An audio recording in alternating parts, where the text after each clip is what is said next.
Olá, alunos! Sejam bem-vindos à nossa aula sobre engajamento cívico e campanha pela justiça da dívida. A experiência de Moçambique. Eu chamo-me Fátima Mimbir, eu sou jornalista e sou pesquisadora com especialidade na área da indústria extrativa, mas neste momento estou a trabalhar como coordenadora de um projeto sobre finanças públicas distrito ao Fórum de Monitoria do Orçamento, denominado FMO+, e que é financiado pela União Europeia. A minha intervenção seguirá a seguinte estrutura: teremos uma introdução sobre a dívida, seguido do conceito de engajamento cívico, a experiência de Moçambique, portanto, onde vamos apresentar aquilo que é o contexto do endividamento ilegal, a gênese da crise da dívida de Moçambique, a estratégia da advocacia desencadeada pelo Fórum de Monitoria do Orçamento e, finalmente, vamos partilhar aquilo que são os resultados da advocacia do FMO.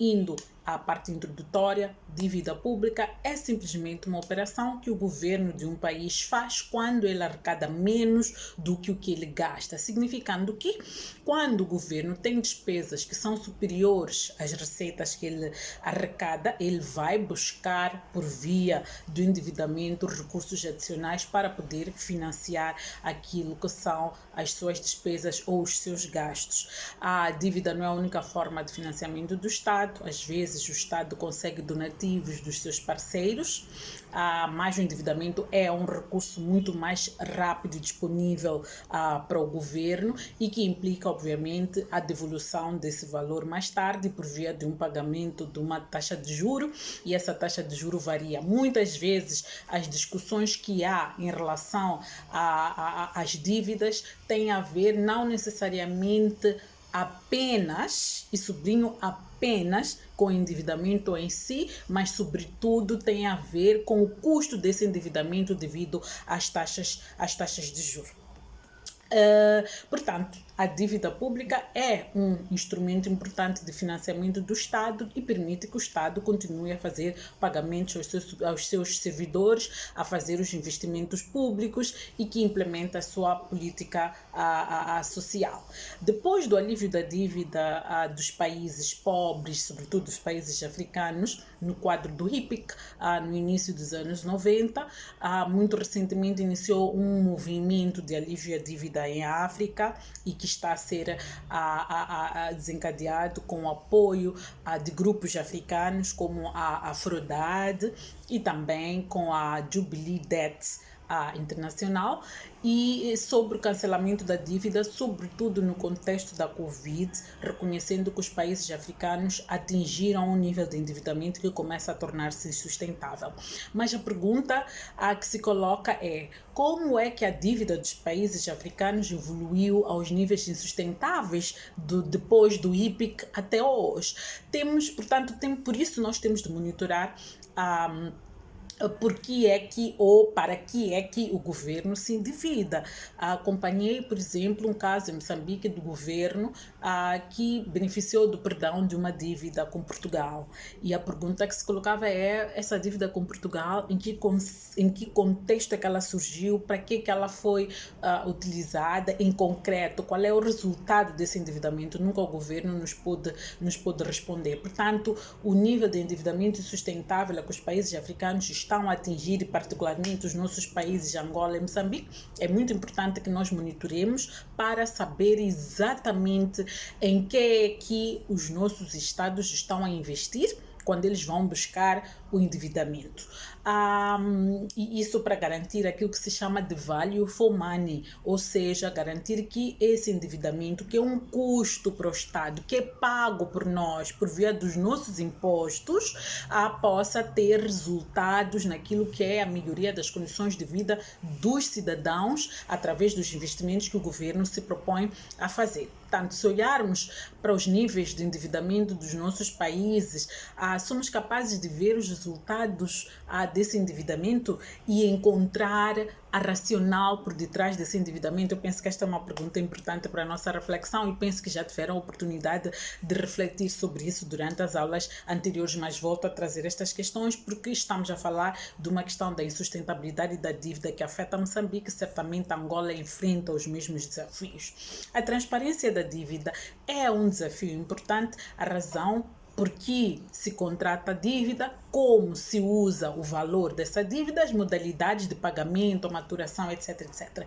Isto tudo é importante para permitir que nós saibamos, primeiro, a quem é que nós estamos a dever, quanto é que nós estamos a dever e até quando é que esta dívida vai. Por que é importante saber? E, sobretudo, a questão de até quando é que esta dívida vai, as modalidades da dívida, incluindo as taxas de juros, é muito importante porque nos permitirá acompanhar do orçamento, quando se faz a proposta do orçamento do Estado, nós vamos poder visualizar no orçamento do Estado os valores alocados para a dívida e podermos dizer se o governo está a mobilizar mais recursos para o serviço da dívida em detrimento dos setores sociais, ou se o governo está a usar o argumento de pagar uma dívida que se calhar já foi há muito tempo amortizada, mas continua inscrita no orçamento do Estado, permitindo a corrupção. Por outro lado, também o governo pode inscrever valores altíssimos para o serviço da dívida quando o serviço da dívida é inferior àquele valor que está a ser orçamentado. Então, todas estas questões são importantíssimas para garantirmos que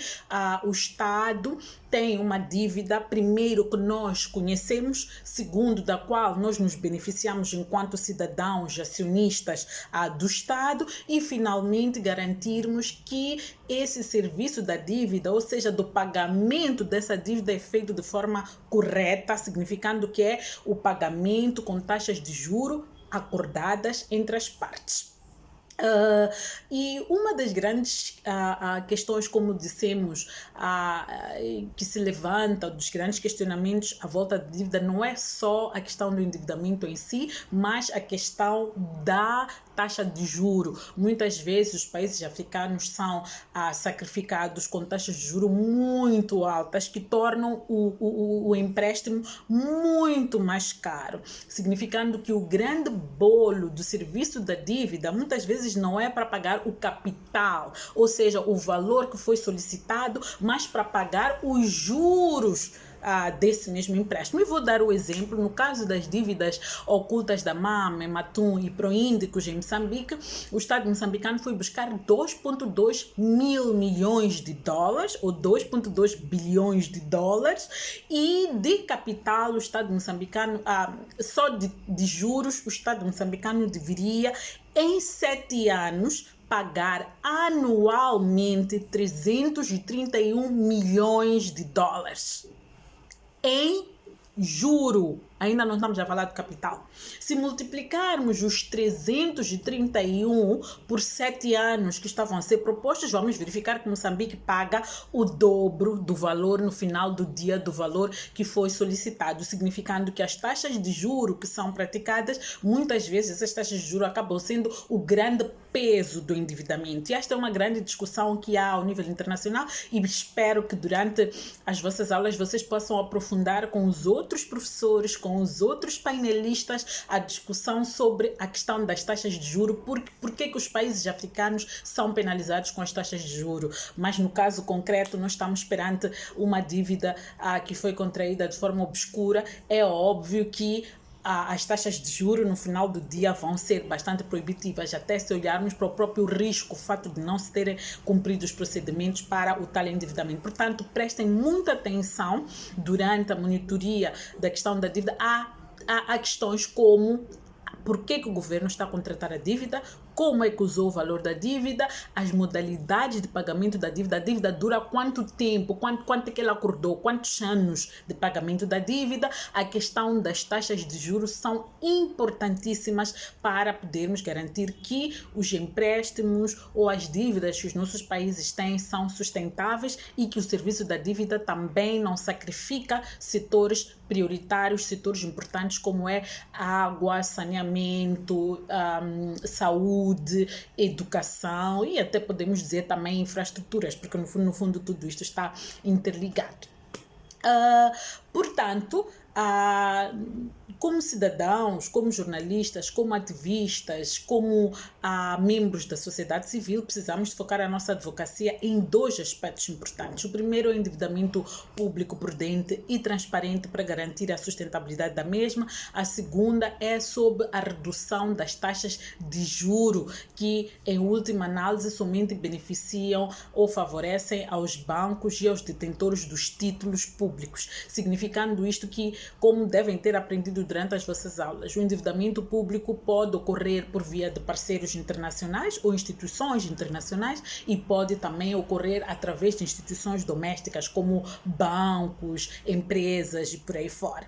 E muitas vezes a questão das taxas de juros não é um problema que se coloca apenas ao financiamento que é contratado a partir de fora, mas sobretudo o financiamento que é contratado a partir de dentro. E isto tem de ser um alerta para nós, sobretudo pelo fato de que os bancos aonde os nossos governos vão buscar dinheiro muitas vezes pertencem a membros do grupo a que eles pertencem, portanto, à nossa elite política, ou outras vezes pertencem a eles mesmos. Então temos que garantir que esse endividamento não está pejado de conflito de interesses. Por isso é importante que monitoremos o endividamento no nosso país. Obviamente que o nosso nível de influência ao nível dos mercados de capital é muito pouco, mas podemos, usando plataformas existentes como, por exemplo, a Jubilee Debt, que é um parceiro, a Eurodad, a Afrodad e tantos outros, para em conjunto discutirmos como é que podemos inverter esta questão do acesso ao capital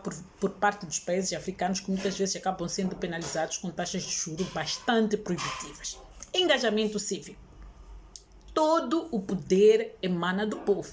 Quero acreditar que a Constituição angolana coloca o poder político nas mãos do povo angolano. No caso de Moçambique, o poder político está nas mãos do povo. A nossa Constituição, no artigo 73, diz que o poder político é exercido pelos cidadãos que escolhem os seus representantes ou se predispõem a representar os cidadãos concorrendo ou participando das eleições, portanto, oferecendo-se para gerir a coisa pública.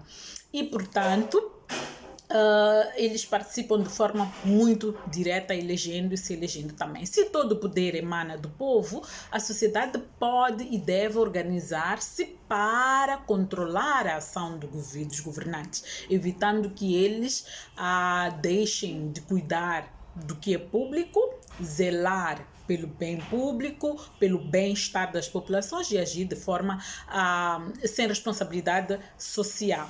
Os governantes que agirem contra as leis e Constituição, sendo desleais com a população que os elegeu, podem perder os seus mandatos. Portanto, estamos a falar aqui do poder que os cidadãos detêm, o poder político. Portanto, eles elegem, eles podem se predispor a ser eleitos e eles sancionam também em caso de incumprimento daquilo que chamaríamos do contrato social. Mas também eles têm o papel de garantir que o governo, os governantes, cumprem com aquilo que são os seus compromissos e caso não cumpram, podem sofrer as sanções como a perda dos seus mandatos. Então, como cidadãos, devemos estar conscientes de que não basta apenas ir votar. É preciso participar. E participar, segundo a nossa Constituição da República, a Constituição moçambicana, e creio que a Constituição angolana também versa sobre isso, significa poder estar por dentro dos assuntos. Participar significa, pode ocorrer de formas formais, o Estado cria momentos de consulta aos cidadãos, o Estado cria momentos de referendo, por exemplo, embora nós não tenhamos o referendo em Moçambique regulamentado, mas temos isso previsto na nossa Constituição da República, significa monitorar a ação dos dirigentes, significa questionar os deputados da Assembleia da República, mandando cartas, perguntando, interpelando os próprios deputados, significa poder demandar o Estado, poder poder dar a sua opinião por várias formas. E a sociedade civil já tem estado a fazer isso muito bem e faz até um pouquinho mais, porque no fundo acaba oferecendo aquilo que nós chamamos de uma assessoria gratuita aos nossos governantes. Infelizmente, muitas vezes eles não tomam em consideração estes aspectos que nós conhecemos, que nós oferecemos. Portanto, sem participação de todos não há democracia. Então não nos enganemos a pensar que votamos, então já participamos. A participação pressupõe não só votar, mas também participar no dia a dia da vida, monitorar e controlar o poder público, exigir contas do poder público, demandar o poder público, significa responsabilizar o poder público. Assim, o engajamento cívico é o incentivo da população em geral para se envolver no processo político e nas questões que os afetam. Significando que se a questão da dívida nos afeta, e nos afeta em dois sentidos. Um dos sentidos é que de forma positiva, quando o endividamento é contraído e ele é usado para os propósitos para os quais foi contraído, construindo escolas, hospitais, contratando professores, médicos, nós somos beneficiados positivamente. Mas quando esse endividamento é desviado e resulta em dívida, num peso para o Estado, nós somos afetados negativamente. Então, nós temos de participar exigindo responsabilidade de quem contraiu essa dívida para usar o dinheiro como deve ser ou para devolver os valores que foi buscar em nosso nome e nos colocando numa situação de endividamento. A experiência de Moçambique: antes da descoberta das dívidas ilegais, Moçambique estava a registrar um crescimento econômico acentuadíssimo. Moçambique tinha grandes expectativas de desenvolvimento geradas pelas dinâmicas da indústria extrativa. O Fundo Monetário Internacional, nessa altura, falava da possibilidade de Moçambique transformar-se no Catar de África. Já imaginaram o Catar de África? Só para terem uma ideia. E a primeira consequência da contratação das dívidas sem o consentimento dos credores e doadores internacionais foi a imediata suspensão do apoio direto ao orçamento do Estado em 2016. Como resultado, os setores prioritários ficaram prejudicados. O setor de saúde perdeu o financiamento, o setor de educação, o setor de águas e saneamento foram bastante prejudicados ao longo desses anos. Por causa disso, é óbvio que os doadores não suspenderam a totalidade do financiamento, mas reduziram o apoio e passaram a apoiar diretamente os setores prioritários, significando que naqueles setores onde existem parceiros, eles foram financiando, mas sempre com condicionalismos, o que levou a que o investimento nesses setores fosse cada vez mais baixo. E de onde é que surge então a dívida oculta em Moçambique? Em 2013, dois bancos com sede em Londres, o Credit Suisse e o VBT russo, emprestaram 2,2 bilhões de dólares a três empresas estatais moçambicanas que não existiam na época. Elas foram criadas assim à maneira e chamam-se MAM, Ematum e Proíndicos. Estas empresas foram criadas para facilitar uma fraude e nunca chegaram a gerar lucros. Nunca houve um estudo de viabilidade econômica para confirmar se os projetos ou estas empresas eram viáveis ou não. Simplesmente foram criadas e foram postas no mercado para buscar dinheiro e o Estado moçambicano apareceu como avalista desse financiamento. E estas duas entidades eram propriedade dos serviços de segurança e inteligência moçambicanos. O Credit Suisse concordou em disponibilizar até 850 milhões para Ematum. Para Proíndicos, um empréstimo de 623 milhões foi feito em conjunto pelo Credit Suisse VTB, que financiou a MAM com 535 milhões. Os três empréstimos não foram aprovados pelo Parlamento de Moçambique, violando assim a lei orçamental e a Constituição da República.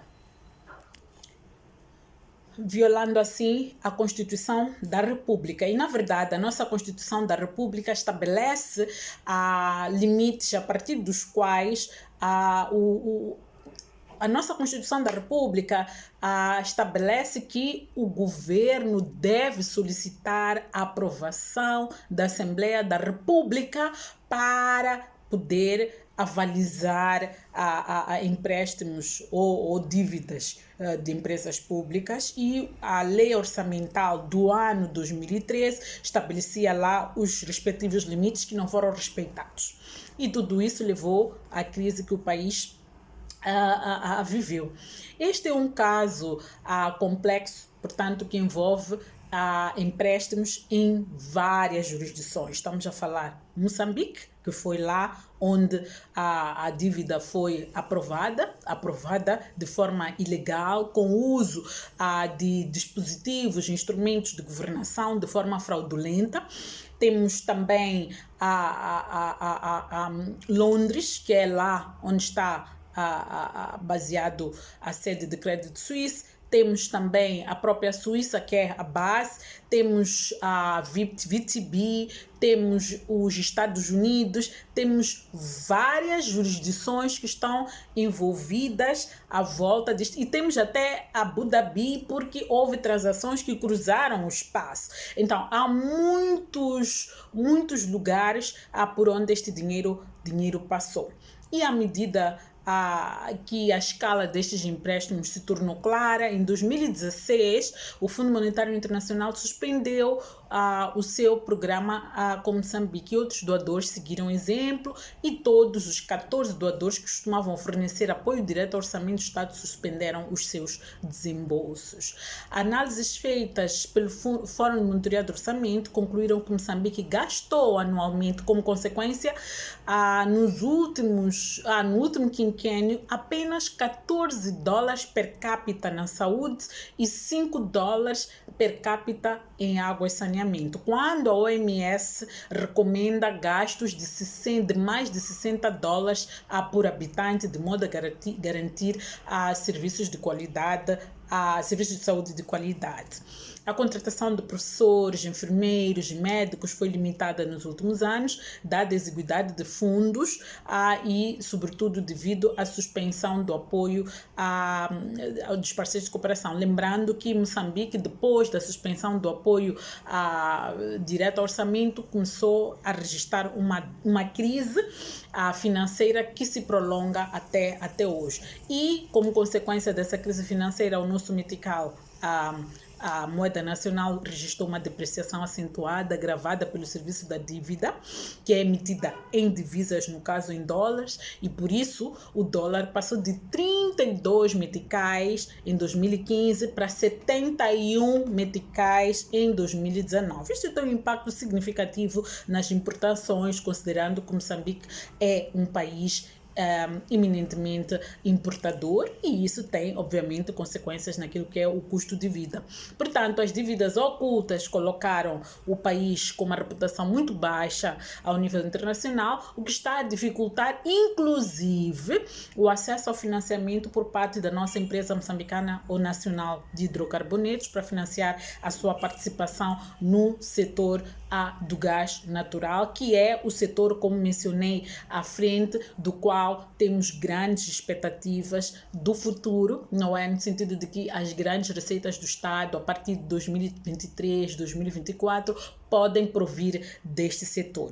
E uma das formas de ganho para o Estado provém da participação da Empresa Nacional de Hidrocarbonetos, que detém entre 10% a 15% nos projetos da Bacia do Rovuma. E essa participação é financiada, significando que ela terá de ir buscar dinheiro, mobilizar dinheiro para poder financiar essa participação. E para financiar essa participação, num país que não tem recursos, uma empresa que que não tem liquidez, e num país em crise, essa situação torna-se muito difícil, colocando a empresa em vulnerabilidade de negociar termos de financiamento que possam ser bastante onerosos, não só para a empresa, mas para o Estado, comprometendo aquilo que são as receitas em dividendos. Esta questão podemos aprofundar numa outra oportunidade, teria muito interesse, porque sou apaixonada por esta matéria. Qual foi a estratégia da advocacia do FMO para lidar com esta matéria? O FMO desencadeou quando da descoberta das dívidas, em 2016, o FMO se mobilizou e, como resposta à crise da dívida, não é? Desencadeou uma campanha que foi ancorada na seguinte abordagem. Primeiro, na consciencialização sobre a crise da dívida soberana em Moçambique. Nesse sentido, foi usada como uma estratégia de comunicação,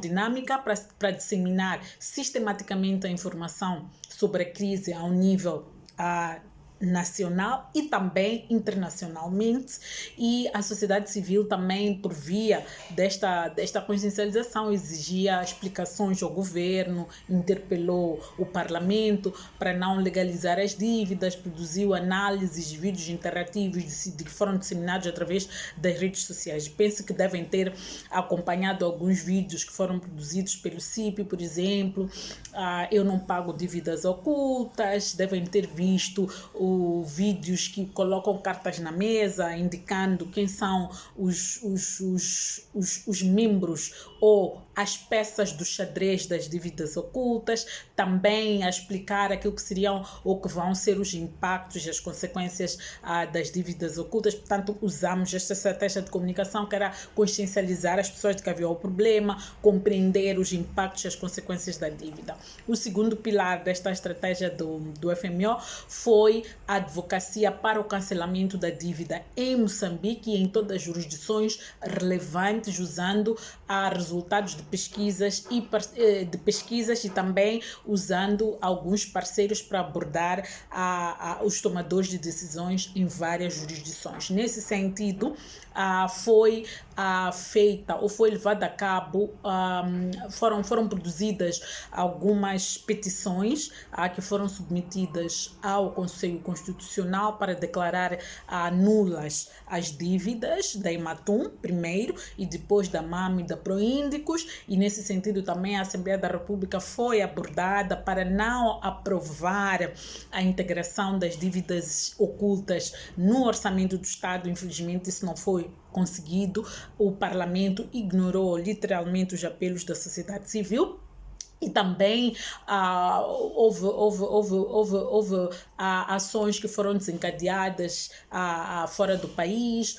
O Fórum de Monitoria do Orçamento, por exemplo, foi à Suíça, a uma Assembleia Geral da Credit Suisse, para falar do problema do envolvimento da Credit Suisse no endividamento de Moçambique, inclusive do envolvimento do seu staff nesse endividamento, dentro desta abordagem de advocacia para o cancelamento da dívida de Moçambique.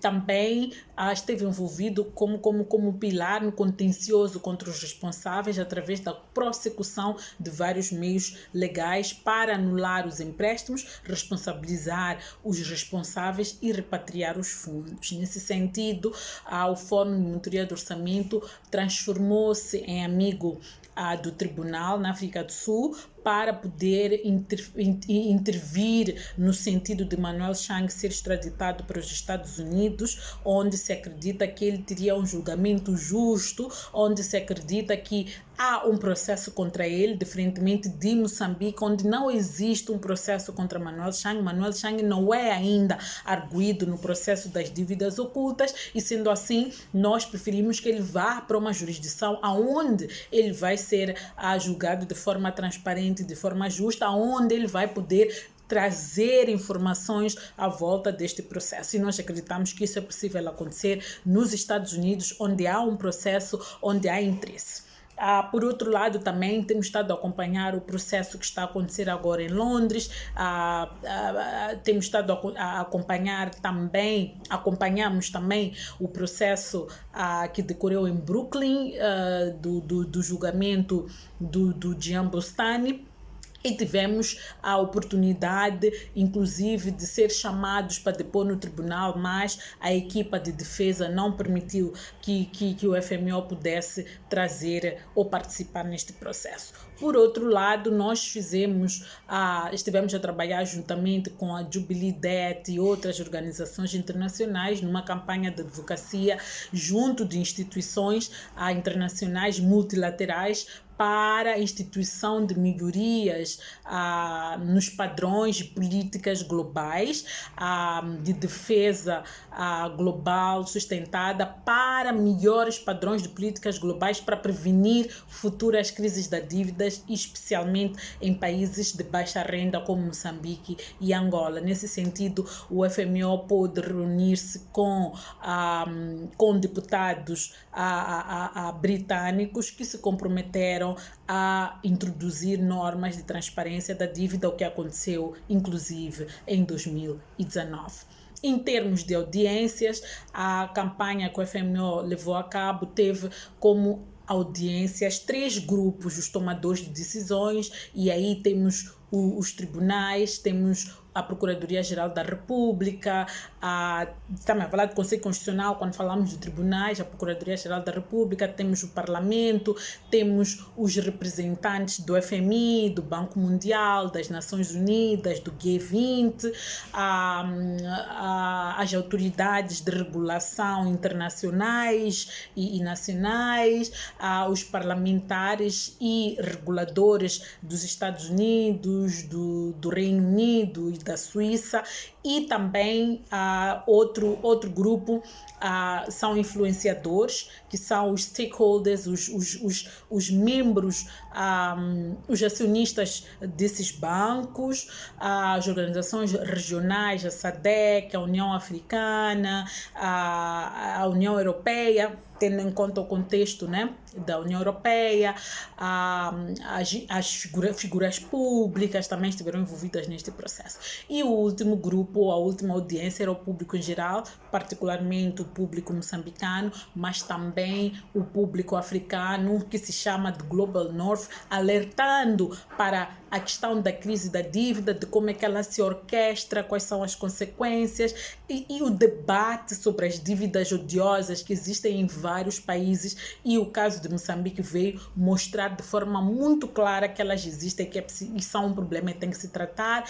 Fizemos também informações com grupos de jovens, a população africana é a audiência, e também os mercados emergentes, por causa dos problemas da dívida que podem surgir e as questões de corrupção. As principais mensagens que a campanha trouxe é que a corrupção global atacava a questão da corrupção global por bancos internacionais, com o pressuposto de que a dívida moçambicana é uma consequência de ações ilegais facilitadas por bancos internacionais, contratantes corruptos em conluio com funcionários públicos em Maputo. Ao contrário de ocasiões anteriores com sobreendividamento, este esquema foi arquitetado em Londres, com clara conivência do Credit Suisse e do VTB Bank, e como tal, todas as perdas e custos devem ser suportados pelas partes responsáveis e não pelo povo moçambicano. Portanto, quando nós íamos falar quando fazíamos advocacia para o cancelamento da dívida, a nossa principal mensagem era esta, o nosso principal argumento foi este. O outro argumento é de que, apesar de muitas reformas divulgadas após a crise financeira, a arquitetura financeira internacional permanece totalmente inadequada. Falhas no sistema por parte de reguladores do Reino Unido, de reguladores na França, na Suíça, sugerem que a crise financeira de 2009 não forneceu lições adequadas, e a tolerância dos reguladores representa um risco sistêmico para os bancos internacionais. Esta é outra mensagem importante que nós levamos conosco, sobretudo quando fomos a lidar com as instituições multilaterais, com as organizações organizações regionais e, sobretudo, com as instituições de regulação internacionais. A conduta não regulamentada de banqueiros internacionais representa um risco significativo para os mercados emergentes e países em desenvolvimento, assim como na Malásia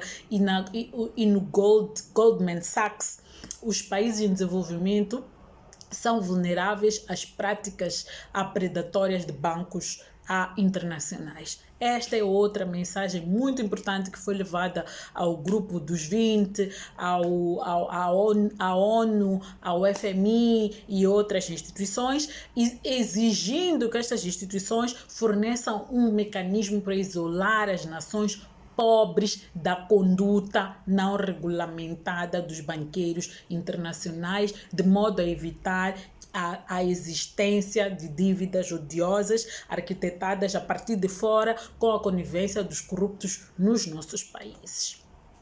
Domesticamente, o Fórum de Monitoria do Orçamento realizou vários estudos e análises sobre as dívidas, seus impactos e consequências, desencadeou uma campanha de não aceitação das dívidas, que se destaca a campanha Eu Não Pago as Dívidas Ocultas, que inclusive consistiu na produção de camisetes, gravação de vídeos por parte dos cidadãos, que foram publicadas de forma muito ampla. E também foi um momento em que se fez uma petição para pedir a declaração de nulidade das dívidas da MAM, da Proíndicos e também da Ematum.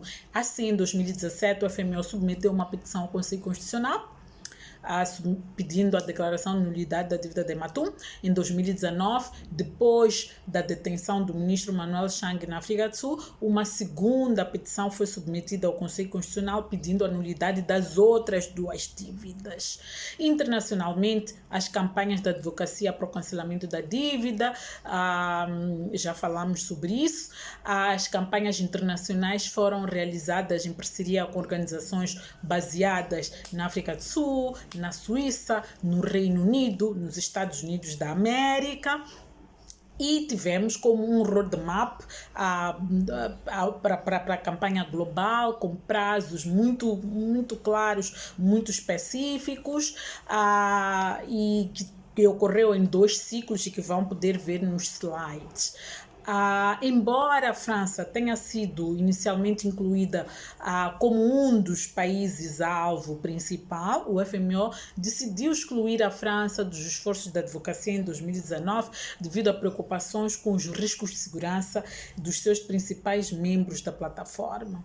Estes são alguns dos países através dos quais os produtos do crime foi distribuído e ou têm responsabilidade regulatória ou de supervisão para com os bancos internacionais. Não sei se lembram que a questão da construção dos barcos foi acordada numa visita presidencial ocorrida na França. Portanto, era um lugar de risco para a sociedade civil intervir. Como resultado de todo este processo, que foi muito bem estruturado, como puderam ver durante a intervenção, um dos primeiros resultados importantes é o debate público. A descoberta das dívidas da dívida pública ilegal, não é? As dívidas ocultas contraídas com aval do governo moçambicano entre 2013 e 2014 despoletou um amplo debate público dominado pela sociedade civil nacional, em contraste ao silêncio que até então dominava tanto o governo, o parlamento, as organizações internacionais e a maior parte dos jornalistas nacionais. Portanto, a sociedade civil tomou liderança do debate público sobre as dívidas ocultas e num contexto bastante frágil, num contexto bastante hostil, mas a sociedade civil tomou a liderança e trouxe esse assunto para o debate público e assumiu a liderança desse debate público. Este é um resultado importante.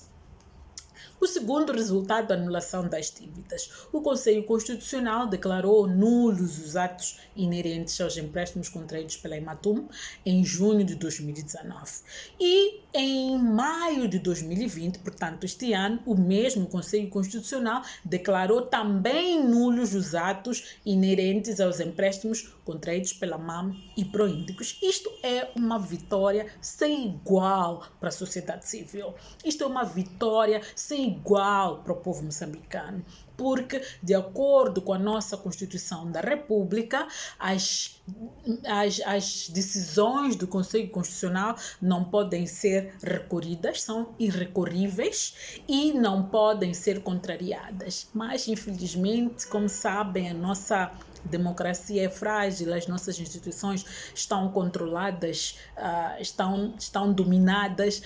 Infelizmente, o governo não está a obedecer a esta decisão, este comando do Conselho Constitucional de anular as dívidas e continuar a renegociar as dívidas, porque insiste que tem de pagar essas mesmas dívidas. Mas, apesar do governo insistir que vai pagar, tivemos um outro ganho importante. É que durante a nossa intervenção, uma das mensagens que eu esqueci de mencionar adiante era que as receitas do gás natural não podem ser utilizadas para pagar as dívidas ilegais. O governo não pode negociar com estas pessoas, estas entidades, a contar com as receitas do gás natural. E nisto nós conseguimos que o pagamento aos credores deixasse de estar indexada às receitas do gás natural. Isto é uma vitória muito grande, embora em termos práticos e concretos isso vai acontecer, porque obviamente as receitas do gás natural vão para financiar o orçamento do Estado, e o orçamento do Estado prevê a alocação